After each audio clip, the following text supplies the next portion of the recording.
Sikap baik salam.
dengan argumentasi.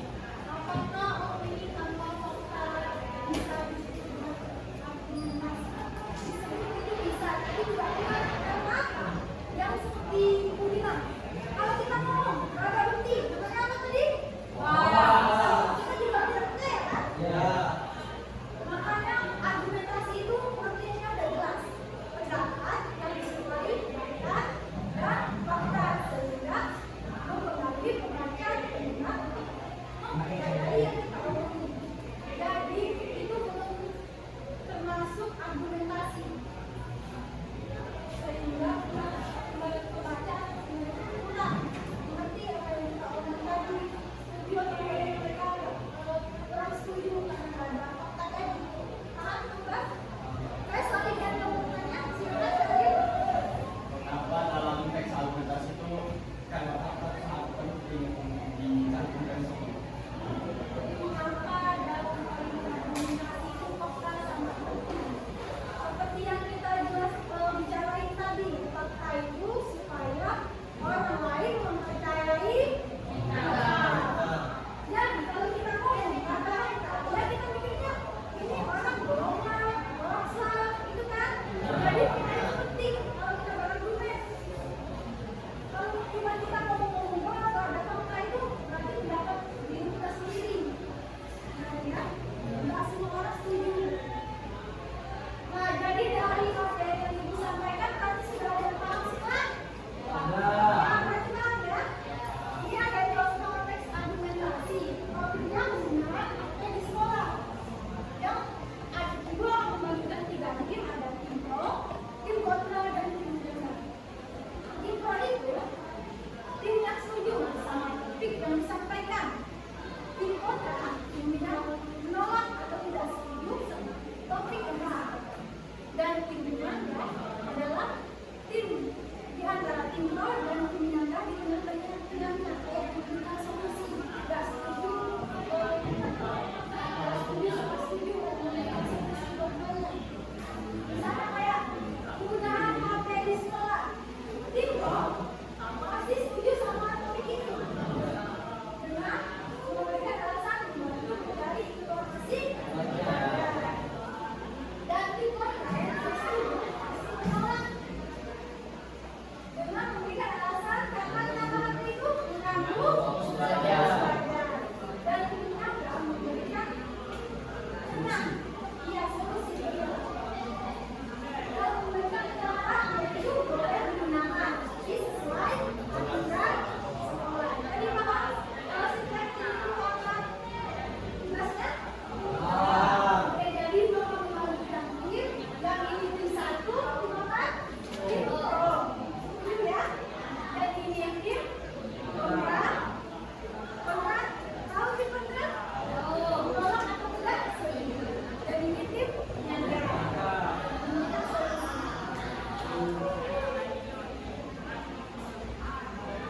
Kayaknya ini kurang semangat.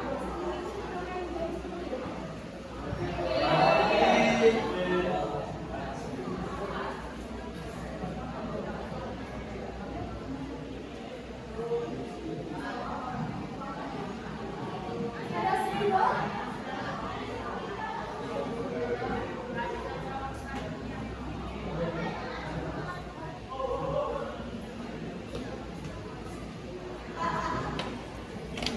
Harusnya ada sendok?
Kontra J. Pro Q. Kontra B. Sangka R. Pro Q.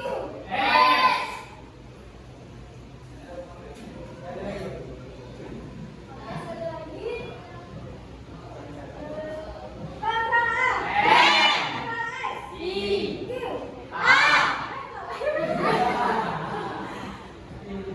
Kontra A. Pro Q. Sangka X. Kontra H. Kontra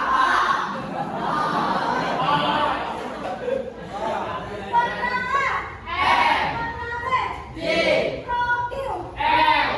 Sangka A. Kontra Q. Sangka A. Kontra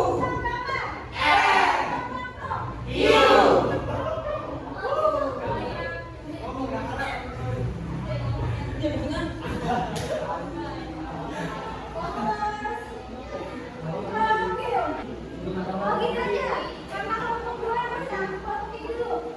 Nomor apa?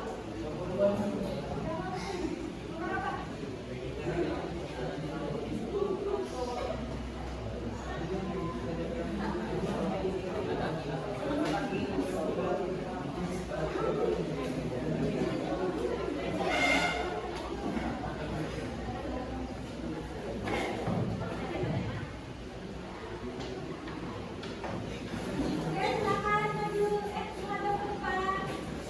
Menghadap ke depan. Depan. Mengarah ke sini, berurutan.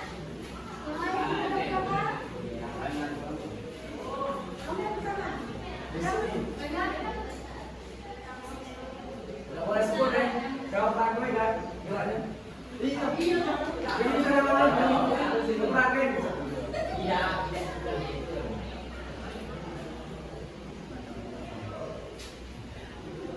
Oke, untuk kelompok pertama atau kelompok pro komunikasi. Kita hitung sampai berapa menit? Kita bayarkan? Kita 2 menit saja. Oke, silakan ambil temennya. Oke, 1, 2, 3.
Satu.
Udah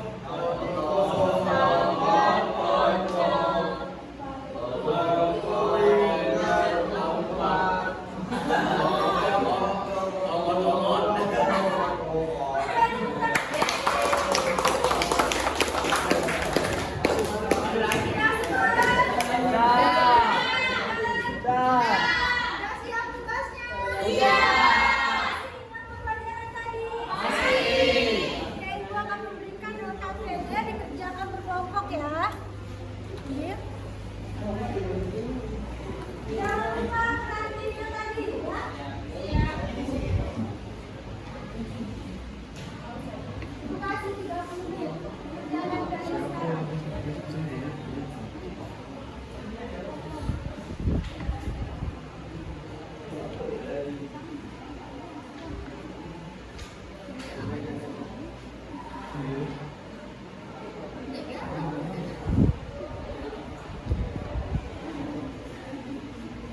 Hari ini yang bikin siapa?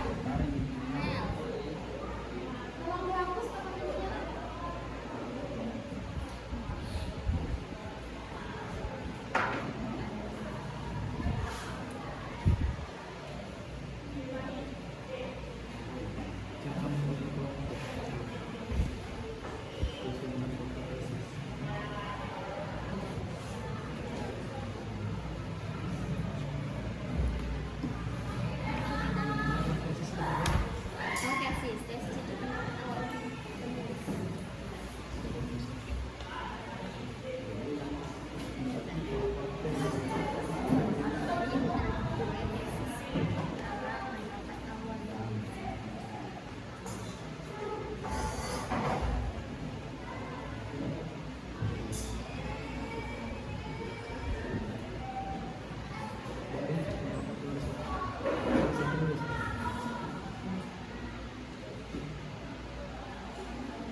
Ini tulis di sini.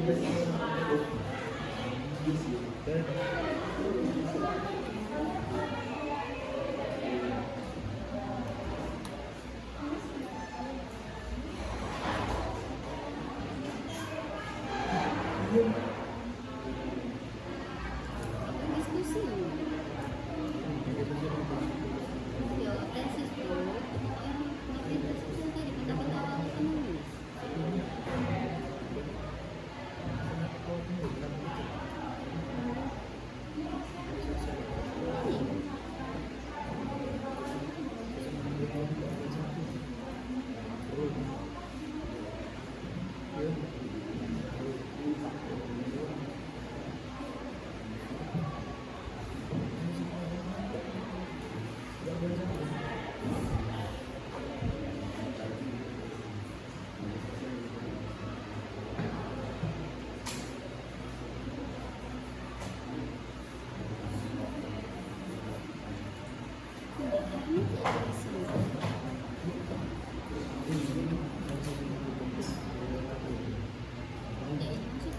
Ini maksudnya argumen, misalkan argumen kalian kan satu misalnya ini boleh kalian menambah argumen lagi gitu, argumen dua gitu.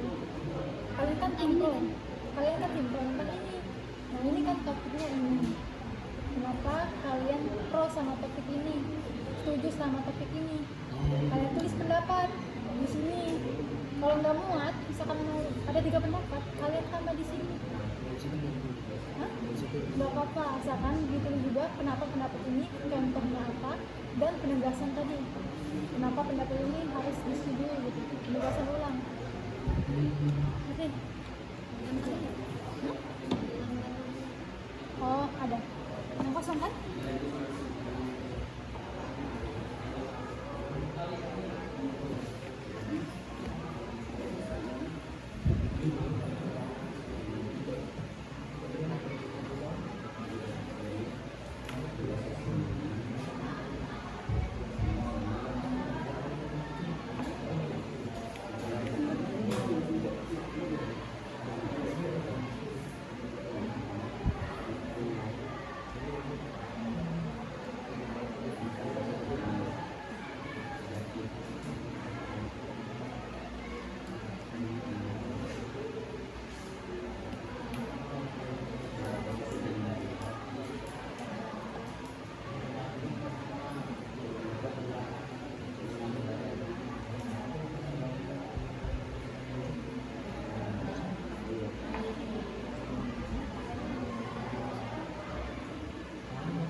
semua ya? Iya, semua. Tuliskan. Tuliskan pendapat kelompok. Kami memilih setuju karena media sosial kebanyakan sering disalahgunakan untuk menipu orang, menyebarkan berita hoax. Susunan argumen kelompok 1 dan juga media sosial banyak mengandung atau menampilkan berita-berita hoax. Jadi media sosial banyak membawa dampak negatif. Memang ada dampak positifnya dari media sosial, tetapi kebanyakan orang menyalahgunakan media sosial. Penegasan Tuhan. Jadi kurangi dalam bermain media sosial karena banyak menyalahgunakannya. Contohnya seperti menipu seseorang.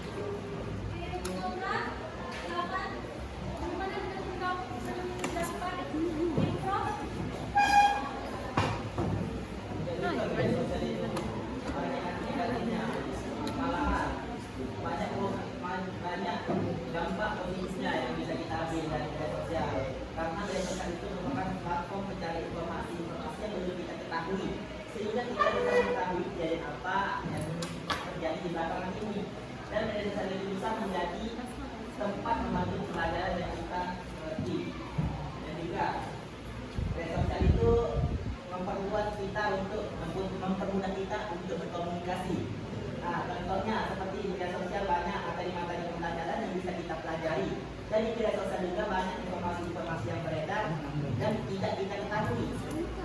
Nah, dengan demikian media sosial itu sangat berguna bagi kita karena bisa memperluas pengetahuan dengan mencari informasi-informasi yang kita ketahui dan juga bisa mempermudah untuk berkomunikasi. Silakan kepada pimpinan. Saya setuju dengan tim pro dan tim kontra, sama setuju. Ada dampak negatif dan positifnya. Untuk media sosial tidak terlalu berdampak negatif jika digunakan untuk hal-hal yang positif, dan juga tidak terlalu positif kalau digunakan untuk hal-hal yang negatif. Contoh-contoh positifnya mendapatkan informasi yang lebih luas dan lebih mudah untuk berkomunikasi secara jarak jauh. Contoh negatifnya, pengguna media sosial banyak menyebarkan hoax, melakukan penipuan dan serta lain-lain yang menggunakan berdampak negatif. Jadi media sosial ini sama-sama mempunyai dampak positif dan negatif, tergantung pengguna yang menggunakan media sosial tersebut. Bagaimana untuk tim para tim masing-masing tim, ada yang ingin mengeluarkan pendapat lagi? Silakan angkat tangan. Ya, pada tim mana? Ya, silakan. Seperti yang dinyatakan oleh Akbar tadi, kata yang tadi media sosial ada dampak positifnya seperti bisa mengetahui berita, dan ada juga dampak negatif dari berita tersebut. Contohnya jika netizen tidak setuju dengan berita tersebut kan pasti ada omongan atau bicara dari netizen yang tidak baik kan. Itu salah satu dampak negatifnya dari berita tersebut. Emang kita bisa mengetahui berita-berita dari seperti langsung berita hari ini, misal ada contoh kayak ada kebakaran atau apa gitu kan, tapi pasti ada netizen juga ada yang bilang pasti yang tidak benar atau yang tidak baik lah gitu.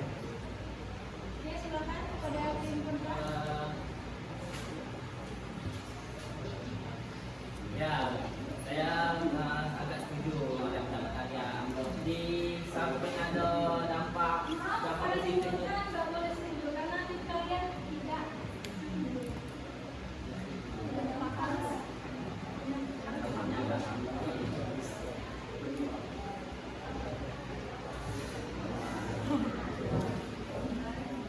teman-teman yang lain kalau mau.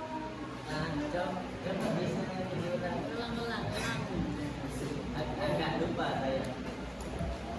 Seperti yang kamu katakan kan, kita bisa mengetahui informasi berita lalu dari media sosial, dan juga dari media sosial tersebut bisa contoh dari berita tersebut kan ada juga pasti netizen atau omongan yang tidak baik dari netizen tersebut, bisa contohnya dari kebakaran kan pasti netizen ada yang bilang kayak oh ini hoax ini gitu kan, walaupun ada pasti intinya pasti netizen tuh ada yang bilang, ada yang setuju ada yang tidak setuju gitu.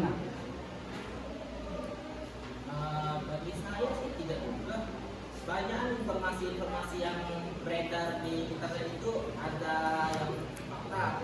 Soal seperti yang kebakaran tadi, banyak presiden yang tidak tahu kan, yang membuat itu menjadi seperti opini.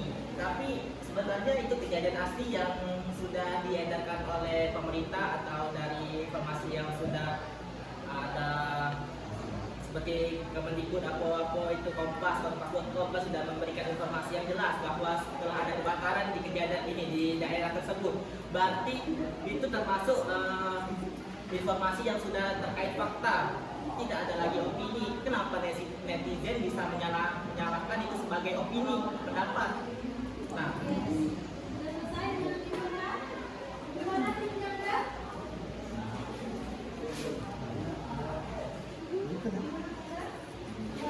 Ini yang tim pro dan tim kontra. Kalau belum apa-apa, silahkan bertanya. Untuk tim pro, kalau tidak percaya sama berita itu harus mencari kebenaran fakta. Sesuai yang ada di berita itu, kalau itu benar fakta memang ada bukti bahwa harus memiliki bukti yang kuat untuk menguatkan berita sebelum dikatakan hoax.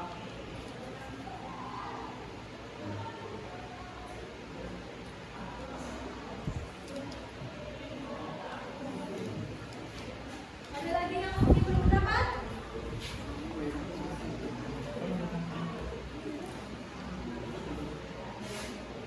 Sudah ada?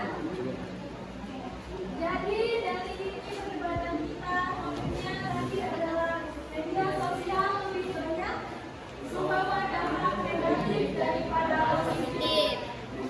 Pada tim masih tadi kan dan penyelenggara memberikan solusi bahwa tim pro ada benarnya, tim kontra ada benarnya, membicarakan tentang tergantung cara orang menggunakannya, cara kita menggunakannya.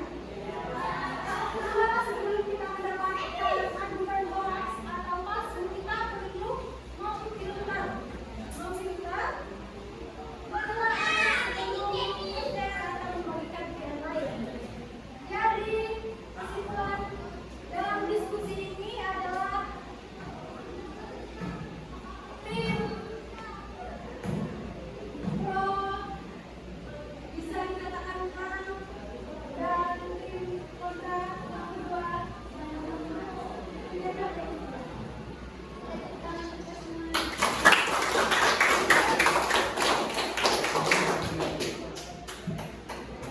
Ada yang paham kesimpulan dari materi kita hari ini? Maksudnya kesimpulan dari diskusi kita hari ini? Silakan angkat tangan. Yang dapat menyimpulkannya.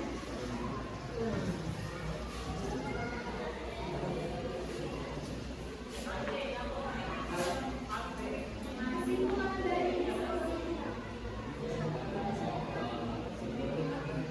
Kesimpulan itu boleh tidak ada lagi pro kontra lagi dengan kesimpulan dari diskusi.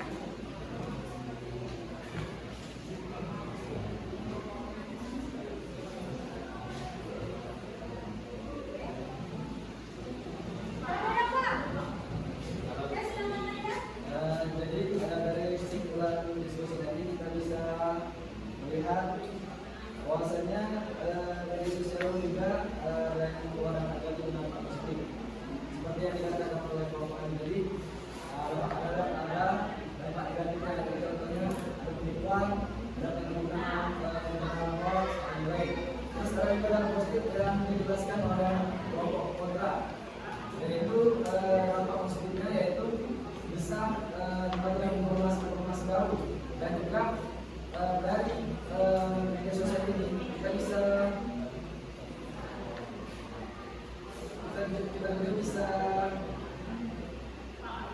melakukan seperti komunikasi dan lain sebagainya.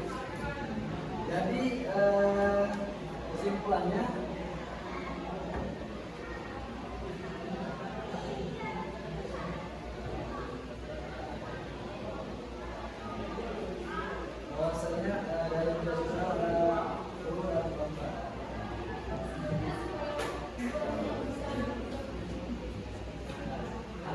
penyangga. Yang dimana tim penyangga ini sebagai tim pemenang di antara tim itu dan kontra. Jadi tim penyangga ini setuju terhadap pendapat tim itu dan setuju terhadap pendapat tim kontra.